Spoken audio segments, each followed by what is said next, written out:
What's up, everyone? Welcome back to Real Talk Fire. Super excited to have the president and co-founder of BlockBar here today, one of the premier wine and spirit NFT companies out there today. So welcome, Sam, to the show. Thank you so much for having me, Joe. Pleasure to be here. Yes, and Sam and I actually connected 6 months past when we did our YouTube interview. So that's in crypto and Web3 space, that is like a decade ago, like dog years, right? Yes, exactly. It's probably more than dog years. Awesome. So for first-time listeners who have not checked out that YouTube interview, tell us a little bit about BlockBar and about yourself. Yeah, for sure. Well, as you said, my name is Sam Falic. I'm the president and co-founder of BlockBar.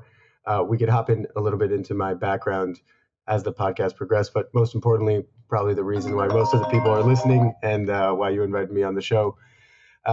I'll tell you a little bit more about BlockBar. So BlockBar is the world's first direct-to-consumer NFT marketplace for premium wines and spirits. In very simple terms, we sell NFTs directly from luxury wine and spirits brands, where each NFT corresponds to an actual physical bottle. And then the owners of the NFT have the ability to resell it on the platform, gift it to anyone in the world, or at any point redeem the physical product that the NFT is associated with. So in very simple terms, what we like to tell people is we sell premium wine and spirits authenticated via blockchain. The consumer owns the product. We store it for you. And then when you buy it, there's an NFT associated with each purchase. And like I said, you could redeem, resell, or gift it to anyone in the world. That is the first of its kind. I'm sure you're the first company to do this, first to my knowledge. And with what's happened in the last 6 months since we last talked, a roller coaster in the industry, and also, world economics, has alcohol consumption gone up in the world? Yeah, well, first of all, there is definitely a few companies that do this, but the main differentiator between BlockBar and some of our competitors is that BlockBar only works directly with the brand. So any product that you're going to see on our platform is done in partnership with the brand. So for example, we had a release done recently with Johnny Walker that was in partnership with Johnny Walker. So this is a way for you to buy a product directly from the brand, trace ownership directly from the brand all the way back to the supplier. In terms of what you're asking, has alcohol consumption gone up? The answer is yes. Forecasting going forward, a lot of people think that premium wine and spirits, that category is not going to be as affected as everything that's going on. The middle tier and the lower tier may be affected. But again, no one is really sure. But wine and spirits is usually split up into the lower tier, the middle tier, and the premium. Premium consumption and collection is projected to actually go up. I don't know the CAGR off the top of my head, but I could definitely let you know after the show, Joe.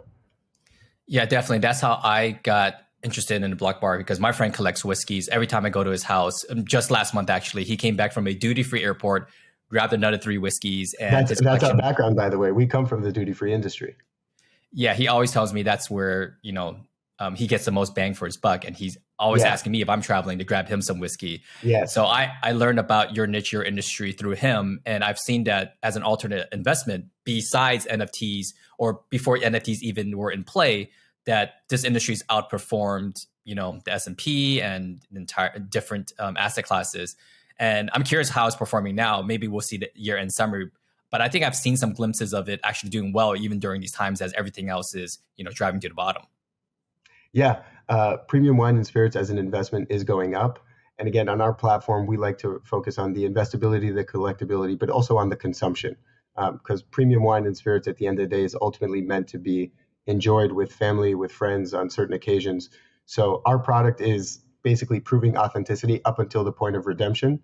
But on BlockBar and with our brands, our goal is for eventually consumers to actually redeem and enjoy that product, because that's what it's really all about. I remember you mentioned previously that there's a lot, or I'm not sure if there's a lot, but there was fraud, because with these higher end spirits, no one ever opens them and you might buy a fraudulent one. And that's why you guys go direct to consumers. And I was wondering, with that, what have you seen the community's take on that is? Is it something that they're super excited about? Yeah. We focus our community on a few different types of target consumers. So the first one, and first and foremost, it's the traditional wine and spirits collector. So that's people like your friend, people that already are in this world, they know the world, and they know all of the hurdles, which I'll get back to in a little bit. Then on the other side of the spectrum, there's a bunch of people who are interested in collecting premium wines and spirits. they just have no idea exactly where to start. The barriers to entry are pretty high, and a lot of people get burned if you don't know what you're doing. And then lastly, for people looking to diversify their portfolio, like you said, it is a pretty sound investment. Of course, this isn't financial advice, but like you said, traditionally wine and spirits have outperformed gold and the S&P 500. But when you look at specifically wine and spirits as a category, like I said, it comes with a lot of hurdles. Number one is access, where you hear about this exclusive product, you want to buy it, you have no idea where to start. You can't necessarily get in touch directly with the brand. And especially if you're in the US, you actually are not allowed to buy directly from the brand. There's something called the three-tier system, which basically there is the supplier, the brand, the distributor, the retailer, all the way. Then after that is the consumer. And if it resells multiple times, there's kind of no chain of custody. So that's something that we're trying to solve. But your friend is a perfect example because a lot of people do buy premium wines and spirits at duty-free locations. And my co-founder and I are first cousins. Our family is in the duty-free industry. We're the owners and operators of Duty Free America, the largest duty-free operation in the Western Hemisphere. And we saw this problem, pretty often in our location. So we have the only Macallan boutique in the United States. It's in JFK Airport. And we have a ton of people who were interested in buying the exclusive products from the boutique. So they would reach out to us. They would ask if they could prepay. But the issue is that really the only way for them to access that collection is for them to physically go into that location, buy it, and then they have to leave the country. So because that's how duty free works. So we actually found that a lot of people were buying tickets, flying into the JFK airport just to buy at this Macallan boutique and then fly out because some of the products were so premium and so exclusive. Yeah. And then some people enjoyed it, gifted it, or some people waited a couple of years and then resold it. But then that's the other problem. When you go to resell it, the resale nature of and the secondary market of this industry is pretty opaque. There's not really one centralized place where people could go. There's a bunch of different players. And then even when you're buying it, there's no true proof of authenticity. The only real way to prove authenticity is to taste it. And if you don't know what you're doing, you don't even know what it's supposed to taste like. So the most common way for people to counterfeit products like this is to actually get the bottle and then they dump out the liquid, fill it in with fake liquid. And then when they're reselling it on a platform, you're buying the real bottle, the real label, but the liquid on the inside is a fraud. So that's kind of the most common way that people have been counterfeiting in the industry. And that's what BlockBar is trying to solve. That's amazing that problem's there and you guys are closing that gap. Have we seen an uproar from the distributor, the middleman? Because you're kind of taking a leap over them in this aspect. How have they are they aware of what you're looking to do? I mean, it's a plus for the industry overall. Yeah, exactly. And you worded it perfectly. I think at first there was a little bit of resistance, but our motto here is that a rising tide lifts all boats. Our goal is really to bring more people into this industry. And our goal is not to cannibalize any of the existing channels. It's really to expand that channel. Like I said, our goal is to reach an entirely new demographic, people who either didn't know about this industry or didn't have access to this industry. Right now, when you think of the traditional wine and spirits collector, I mean, Joe, you'd know this. Off the top of your head, you're probably thinking of an older male, probably 40 to 50 years old, has a wine cellar, has somewhere to store it, has somewhere to insure it, and they know the obstacles, but they're willing to bite the bullet anyway. On BlockBar, what we've seen is the bulk of our consumers are actually ages 25 to 34. So we're trying to bring this entire new demographic of individuals into this asset class. And then also once they enjoy products on BlockBar, meaning whether they buy it or they consume it and they redeem it, they become avid fans of the brand. So let's say you bought that Johnny Walker release that we're just talking about, which was in collaboration with Vandy the Pink, a renowned artist. It could be now next time you go to the bar, you're looking for Johnny Walker because that's your drink. Or next time you're buying a gift for someone, you have a little bit more pride with Johnny Walker. So that kind of becomes your go-to. So we're trying to create rabid fans in the industry. Yeah, definitely. You guys are more creative in the space than I've seen many NFT projects out there, not wine or spirit specific. And I realized that you guys have done stuff, collaborations with Bored Ape, Usher. I saw a billboard for Usher BlockBar NFT when I was in Vegas. No joke, I saw it. And you can actually buy in person there at the event and the BlockBar release, which I thought was interesting. Vandy the Pink, you mentioned, you did an installation there of Art Basel. The first DAO, I believe, to select a wine label, correct? Is that correct? I don't think I've heard of anything else from a major company like Johnny Walker allowing that. So you guys have done, some of the most creative things that I've seen to try to reach that maybe demographic 100% to add more value than just the spirit itself. Question, which one, many questions actually, 3 questions. Which one was best received? What's your favorite? And what's next? Well, Joe, that's like asking me to pick my favorite child. Exactly. I'm asking you to do that. Yeah. It's tough. But I think that all of the collaborations that you're mentioning are really a testament to the brands more than it is to BlockBar, to be fair. Because, for example, I'll use just the Remy Usher example that you're doing. Remy and Usher were the ones that put together that collaboration that wasn't brokered through BlockBar. But think about it. There was only, I believe there was only 50 bottles made from that collection. Now, think about what would happen prior to BlockBar. Remy and Usher create 50 bottles. Usher wanted 25 of them, so then there's another 25. Now it's up to Remy to figure out exactly where they want to allocate those products. They're going to send some to Asia, they'll send some to travel retail, they might send some to Harrods or a liquor store in Vegas. And then for a consumer to actually go and get access to it, you got to just be at the right place at the right time or know the right person.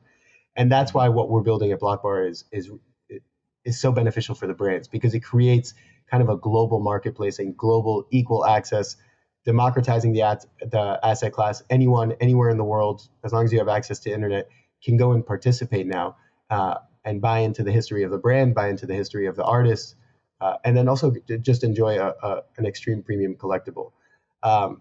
Some of my favorite collections, I mean, for me, I think we've tried to focus on completely exclusive allocations. And just one to mention that did an amazing job with that was Ardbeg. Ardbeg is a Scotch owned by LVMH. We've done more at Hennessy. They gave us a complete allocation of a product that can't be found anywhere else. Consumers were really excited about it. It actually became available to redeem 2 days ago, and we've already had 13 redemptions. So people are looking to actually collect the product and redeem it and drink it. Yeah, no, absolutely. I saw on the Discord, I'm not sure if there's a redemption tab, but I saw the Glenfiddich that I have in my collection, and it looks so amazing in real life that I wanted to redeem it. Although I think I should better leave it in storage. Yeah. Well, also, Joe, if you wanted to, we actually just brokered a partnership with Infinite Objects, which is really cool. One of the complaints not one of the complaints, but one of the concerns that we had in our community was people said, I love this product. But yeah, so there were people who were interested in collecting the product, but they didn't want to store it on their shelves themselves. But they did want a way to showcase their collection. So we created a partnership with Infinite Objects, where it allows you to print your NFT. You could store it on your bar. Looks extremely beautiful. Infinite Objects has done an amazing job creating these displays. And then there's a QR code on the back. Your friends can come in, scan it, see that you own it, and then it just creates that's still having that bar behind you, and then you could have it delivered to you whenever you want.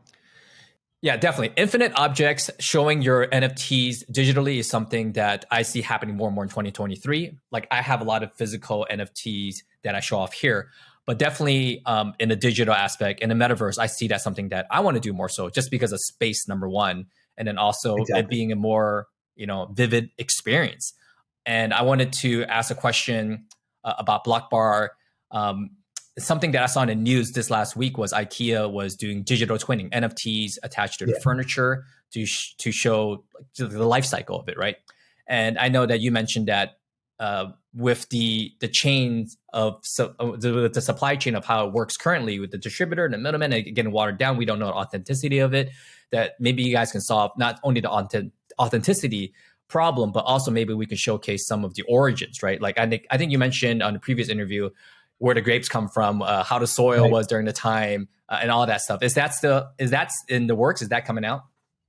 Yeah, for sure. I mean, again, we view ourselves as a vehicle to communicate from the brands directly to the consumers.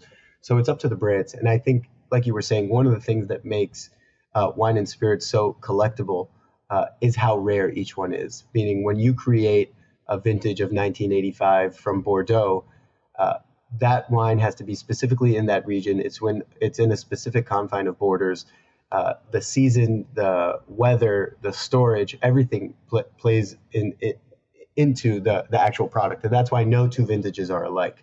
And that's what we do at BlockBar is we showcase exactly what makes that vintage so special, what makes it so unique. And it's the brand's chance to really flex on all of their collectors or potential collectors why this is so amazing. It gives them the chance to tell that story.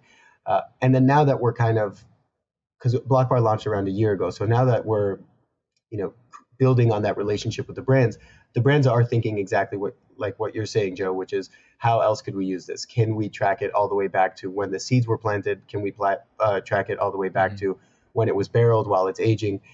And there are a lot of interesting projects that are in the works at BlockBar. One of the great releases that we've had, this was done about a year ago, Penfolds sold a barrel of wine that is still aging in the barrel. So usually when you're a collector, you have to wait until the the barrel is bottled, and then you don't know if it's a good vintage until a couple of years later. But what Penfolds did is they kind of opened up the doors. They opened up the doors to their cellar to allow consumers to buy into basically the future of this wine, because you're buying into a barrel. Eventually, that barrel is going to convert into bottles, and then your NFT is going to update from one barrel into however many bottles come from that barrel. Wow. So there are a lot of activations that we're going to see manufacturers probably implement, and hopefully BlockBar can steward that, because there's so many talks of, the metaverse and whatnot, how it all plays in. So it'll be very interesting to see how everything unfolds. It's something that I got interested in this last week, as, IKEA made the verbiage about, having a bond with digital assets or physical assets actually through NFTs. And I thought that was interesting, having a bond with a physical asset. So I can see how that, can prove beneficial for companies, and also, companies that sell products. And it actually raises another question, because we're going to see this a lot, where physical assets, like wines and spirits, furniture in the future, and probably everything have a NFT attached to it. What has been the demand, or has there been questions about people having the ability to collateralize their existing collection? I know we talked about that briefly last time. I wasn't sure if that's been fleshed out more, or not your area of focus right now. Yeah, so the thing is with BlockBar, part of the reason why we set out on this journey is because we felt like there was an issue, and we felt that we wanted to solve that issue. So we are a huge believer of tying digital assets to physical assets. Our whole thesis on it and our whole mission is to solve actual problems while doing so. So there's some products, for example, that it doesn't necessarily make sense for. For example, a water bottle. There's no real reason for you to buy a digital version of that water bottle. You just need the physical version, unless it's something exclusive or a collectible or anything like that. So the issue that we're solving is authenticity. And the truth is, in the industry, and the industry kind of dances around this, but the truth is that the only way to prove authenticity is directly from the brands. Because once that product leaves the facility, once that product goes into the hands of a consumer, there's always going to be a question as to the authenticity. Like I said, counterfeit is very prevalent in the industry, and it's very difficult to pinpoint exactly how to authenticate it. So the way that we do it is we're kind of rethinking the distribution channel in order to solve the problem. Whereas you could buy the product directly from the brand, but you don't necessarily need to have that product on your shelf immediately. So we're trying to make it more about ownership and less about shipping and storage. Another great example is there's a lot of people who are interested in collecting premium wines and spirits, but the brand physically just can't ship the product to their location. So think about a country like Saudi Arabia. It could be that people in that region are interested in collecting, investing in premium wines and spirits, but there's a lot of logistical issues and regulatory issues with shipping that product directly into that jurisdiction. So we're trying to rethink that problem where anyone anywhere in the world can buy it. Ownership is instantaneous, but then delivery is on demand. Or delivery can kind of be deferred or avoided, because you could gift it, you could resell it, and you could still participate it without having to without having the physical burden of having it shipped to you and then stored. So going back to your original question, there is definitely a demand for people to create digital versions and tokenize their existing collections. BlockBar isn't necessarily the avenue for those consumers just yet. Until the industry can really figure out exactly how to authenticate products, it's not going to work for BlockBar, because if somebody ships us a product, now it's on us to verify its authenticity before another consumer comes in and buys it, because we want to make sure that everything on our platform is 100% authentic and comes directly from the brand. And if it doesn't come from the brand, it's because a consumer has never touched that product before. Yeah, I think I would have to side with you. I think it's just an opinion, to each his own. Yeah, because I'm in many NFT projects that you can see here, and a lot of them come with physical assets that now have a near-field communication chip in there. But to your point, someone could really just take that out and apply it somewhere else. And Yeah, although it is and has also some benefits, another yeah. issue with that, Joe, is we don't know how that person stored that product, because wine and spirits has to be stored in specific Oh, right. circumstances. So, for example, if somebody has that product and stores it in too much direct sunlight and it spoils the liquid, then they send it into us and we resell it to a consumer. We feel extremely responsible if the consumer then redeems that product and realizes it's not in pristine condition. And again, it's because we couldn't really authenticate the juice on the inside. Yeah, definitely. We definitely see a lot of holes, not only in wine spirits, but even in fashion, of how we can solve this big counterfeit issue. I was hoping that there's a silver bullet here with the near field communication chips and NFT authenticity, but we have some ways to go, and that's okay. That's what we're here for. Yeah, and look, I think that NFTs are going to solve a lot of problems, specifically with exclusive and premium luxury goods. But that doesn't mean it's going to solve every problem. A lot of brands are looking at NFTs as kind of a fix everything button, and that's not the case. The NFTs are used or should be used for a very specific use case. It can solve a lot of the problems, but it's not going to solve everything overnight. Absolutely agree. Well, we're wrapping up 2023 here. By the time most listeners are listening to this, we'll already be in 2023. But being in business for over a year now in the Web3 space, what's some of the biggest lessons and takeaways that you've had from this last year? And are there any new things that's going to come up in 2023 on your guys' roadmap? Yeah, I mean, initially when we launched, we focused heavily on the Web3 community, and we were received excellently by a lot of the community. And now our goal is to really onboard more people into that world. It really is about education and onboarding. So we've tried to simplify the way that consumers can buy our products on our website, make it as easy as possible, let people buy with crypto, credit card, or wire transfer.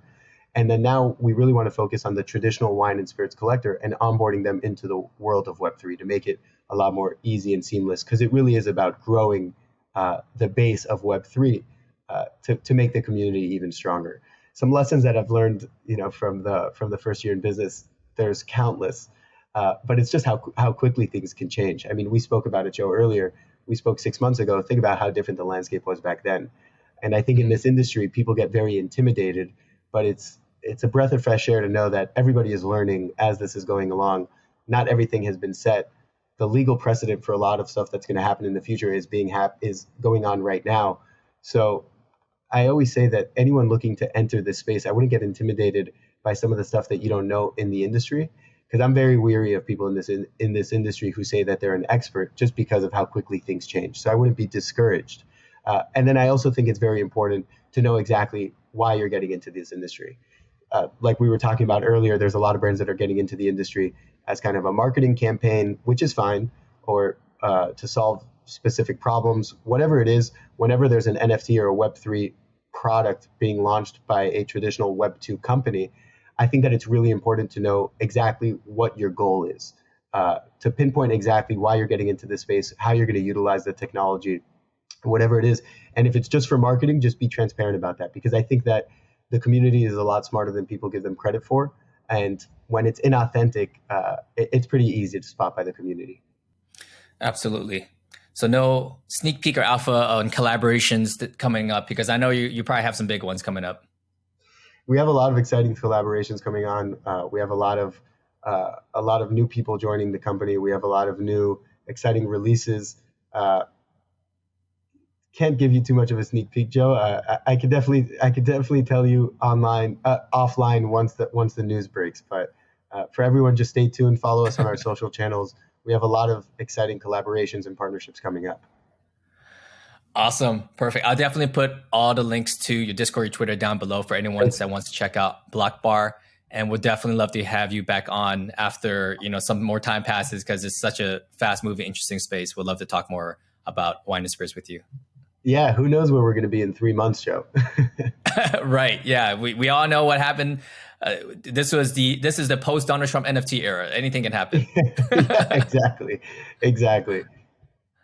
Awesome, Sam. Well, thank you for coming on. We love having you. And everyone, please check out BlockBar. Yes, Joe. Thank you for having me. Next time, hopefully we could do it in person. But if not, always happy to hop online and chat with you.